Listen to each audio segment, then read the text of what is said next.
kaso natin ngayong araw. Eto na naman. Isa na namang kwento ng pagkakaibigan na nangasim ang ating masasaksihan. Nagsimula sa maayos na samahan, pero nauwi sa pag-aaway, murahan, sakitan. O hulaan nyo ang dahilan. Pera! Yan, pera na naman. Pera at saka nasirang tiwala. Kaya sige na nga, i-unfriend si best friend. Ano na, Laika? Anong petsa na? Alam mo naman po ako sa isdayan, magbayad ka naman.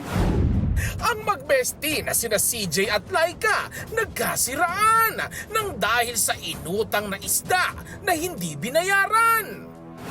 Nako, si Laika, utang ng utang ng isda kay CJ. Hindi marunong magbayad. Sakit sa ulo.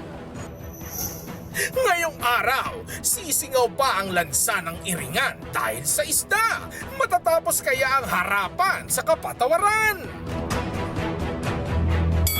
Siya ang nagtiwala sa dati niyang best friend na kunin ang bayad mula sa kanyang suki. Okay? So, yung bayad hindi na daw nabalik sa kanya. Yon. Malaki ring halaga ha. CJ, humarap ka na.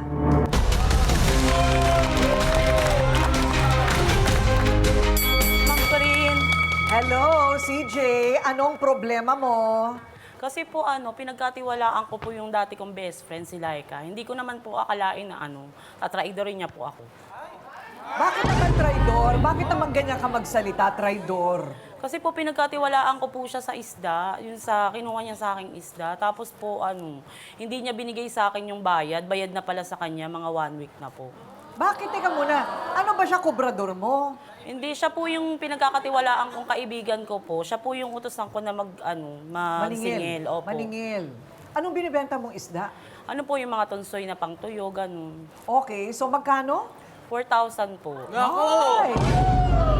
Hoy, ano na, isang buwang renta na yun. Opo. O, hindi ba? Laki ng... Gaano katagal mo ng best friend dito? Ano po, simula pa po pagkabata, magkaibigan na po kami ni Laika.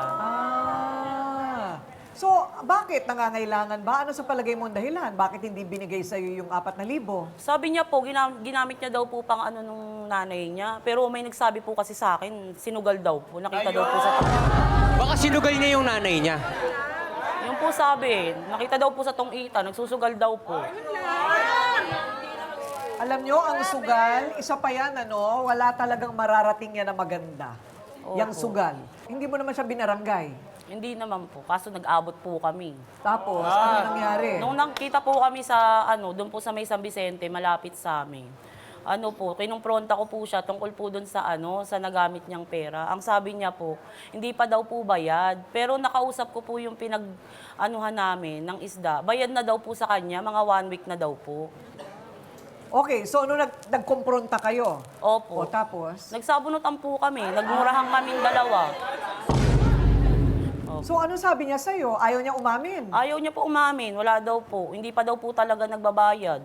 So, yung pagkakaibigan nyo, parang nawasak na, wala na yon. Opo. Paano ngayon yung 4,000? Kailangan po bayaran niya po sa akin yun. Kasi inuutang ko rin po yung Merong puhunan na trabaho yun, eh. itong kaibigan mo Opo, sa karinderya po. sa karinderya.